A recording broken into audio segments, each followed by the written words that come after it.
ഇതാണ് നമ്മുടെ യാക്കൂൺ കിഴങ്ങിൻ്റെ വിളവെടുപ്പാണ്.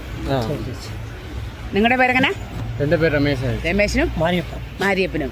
നമ്മുടെ രമേശനും മാരിയപ്പനുമായി നമ്മുടെ യാക്കൂണിൻ്റെ എടുക്കുന്നത്. നമുക്ക് ഇതങ്ങ് പൊക്കി എടുത്താലോ? എടുത്തു. അതിൻ്റെ ഇത് കട്ടായി പോകല്ലേ. ഏതാണെന്നറിയോ, ഈ മേളത്തെ മുളകൾ പോകാതെ ഇങ്ങനെ പൊക്കി എടുത്തു. അതെല്ലാം നമുക്ക് നട്ടു വെക്കേണ്ടതായി. കിഴങ്ങുണ്ടില്ലേ? ആയിട്ടുണ്ട്.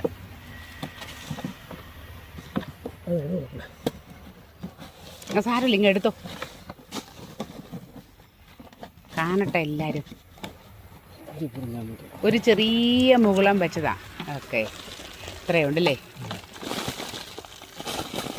ചീനക്കിഴങ്ങ് പോലെ തന്നെ കേട്ടോ. അതായത് ഈ ഷുഗർ പേഷ്യൻറ്റിന് ഉപയോഗിക്കാൻ കൊള്ളാവുന്ന നല്ലൊരു തരം കിഴങ്ങായത്. ഇതിൻ്റെ പേര് യാക്കൂൺ. സ്വീറ്റ് പൊട്ടറ്റോ എന്നൊക്കെ ഇതിൻ്റെ ചൈനീസുകാർ വിളിക്കും. കണ്ടോ, ഇതാ ഇതിൻ്റെ നടീൽ വസ്തുക്കൾ, പുതിയ നടീൽ വസ്തുക്കളായി കാണുന്നത്.